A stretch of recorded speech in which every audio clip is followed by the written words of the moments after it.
Assalamu alaikum wa rahmatullahi wa barakatuh. Today my friend texted me, he texted us in the group chat. Do you think people of our generation are scared to mature? Do you think that they just don't think about it?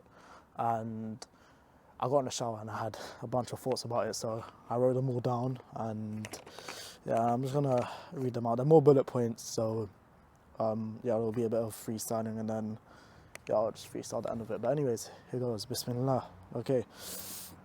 So in order to answer this question, are we as a generation scared to mature? You firstly need to define what maturing is. And Google defines it as the process of becoming fully grown or developed. And I think that's a good definition to work with. So then, once you have your definition, secondly, you must think about what does it take to mature. And the answers that I came to were that it takes time, a range of accumulated experiences that are reflected upon and acted upon. So, in other words, in my mind, it just means it takes an adventure to mature. You need to go on a journey. You need to commit yourself to something in order to mature. For me, when I think about it, one of my biggest maturing phases was when I played basketball, something I committed myself to for years. I never got sick at it, but I learned so much. I learned how to interact with people. I learned how to be confident in myself, and I learned how important it is to train and to practice and to work hard, and the confidence that can give you. But we're going to break down each of those aspects of what it takes to mature. So to remind you of the things that I came to for what it takes to mature, it takes time and a range of accumulated experiences that are reflected and acted upon. So firstly, time. Time is something that is outside of our control. And are we as a generation scared of time? I think some of us are, because we fear that we lack time and we don't discover what our purpose is, and we don't discover what it is that we truly want to do because we feel as though we don't have the time to do it. And so we don't spend the time reflecting on these important topics. And this leads to us rushing into the beaten path that is go uni, get a 9-to-5, which a lot of people don't want to do, and most people hate it. This idea of having to go to work 9-to-5 every single day, most of your day just taken up by work, no time for family, friends, and all the things you want to do. And following this path, you will mature. However, if all of your reflections upon what you do most with your time is something that you hate, and these reflections are negative, you will grow into a bitter person. Secondly, in that, what it takes to mature is a range of accumulated experiences. And our generation is open to trying new things. When you look at a lot of people nowadays, they're trying to start businesses, things like trying to do YouTube, traveling, apprenticeships, the list goes on. We're willing to try new things. However, we lack the discipline and commitment.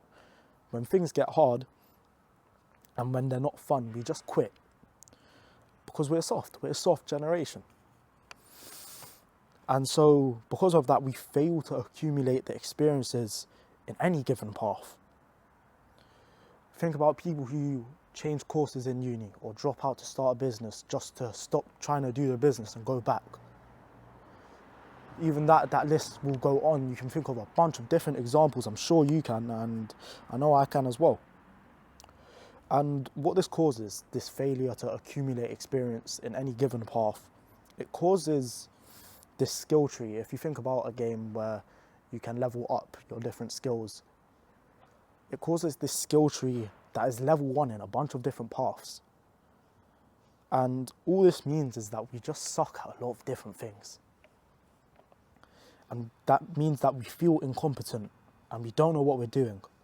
And then eventually we'll crack under societal pressure and time. And then we just follow the path that quote unquote guarantees some form of success, which is uni 9-to-5. We fit in with society because we cracked under the pressure.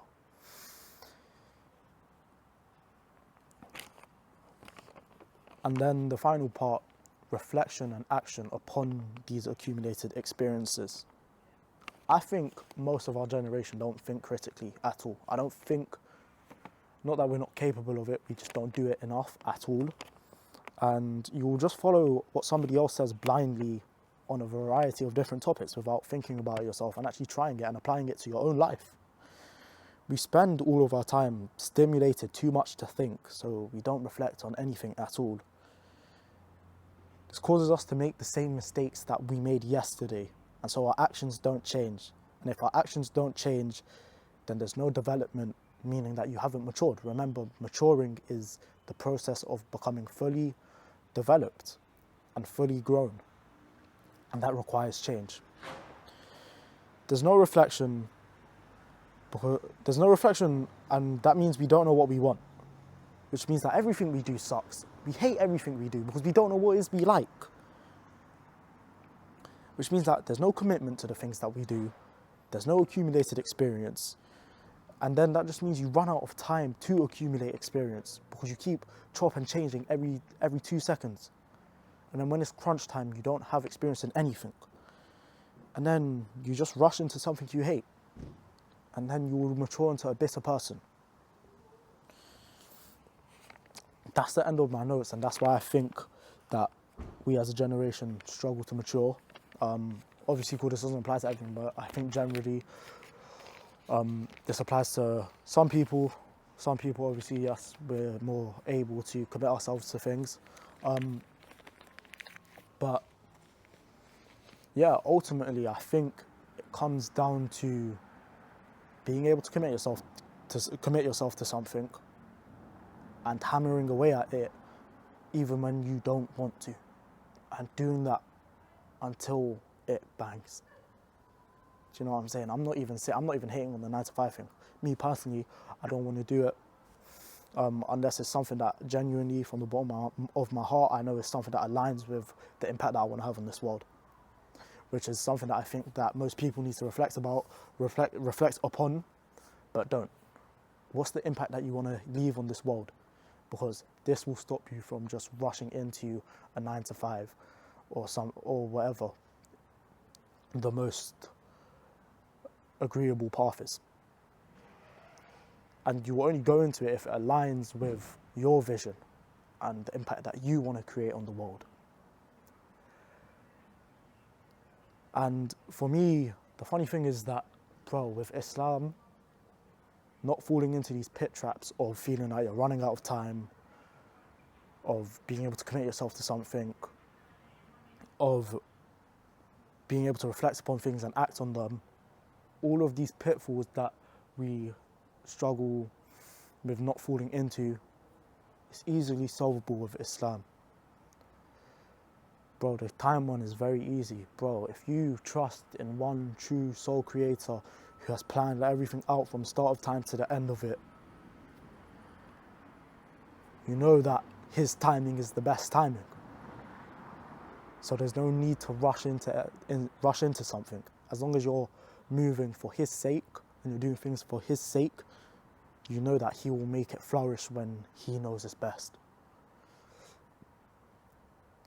What's next? Accumulated experience, which requires commitment and discipline. Following Islam, you develop discipline, you develop commitment. But furthermore, because you start doing things, because your intention changes from doing things for yourself to now doing things for the sake of Allah subhanahu wa ta'ala, your reason, your consistency will improve so much, because you're not doing things based on how it feels in the moment, or based on whether it's fun, or based on whether it's enjoyable. You're doing things for the sake of Allah, and you're doing them because you want to please Him. And then reflecting on actions and reflection and acting upon these experiences, Islam gives us a book that is meant to act as a guide for us to navigate this life. Reflect, is what you're doing in line with Islam? Is it in line with what this one true creator would want for you? And if it is, just keep going. And if it's not, ask for guidance. And this is another thing. Bro, if you're reflecting on what do you want your impact to be, you ask for guidance and you genuinely, truly, from the bottom of your heart, know you will be guided. You'll be guided. It's simple as. It's not complex. So that's the reflection for today. Yeah, I don't think we are scared of maturing. I just think we're a soft generation, and for me the way to solve that is through Islam. And in order to mature, go on adventures. What is an adventure? It is a journey wherein you spend time gaining accumulated experience upon which you reflect and act. And I'm about to embark on a new adventure. And I'm excited. And in a manga called Hajime no Ippo, one of the things that is said is that after the main character is done with his boxing career, it's said that eventually he'll just find something new and he'll strike a pose like this and set out on a new adventure. And hopefully the next time I make that pose and go on a new adventure, my arm's a bit bigger and I'm a more reliable person and I've actually grown, because then I would have known that I've gotten lots of treasure on this adventure that I'm about to embark on. Assalamu alaikum wa rahmatullahi wa barakatuh.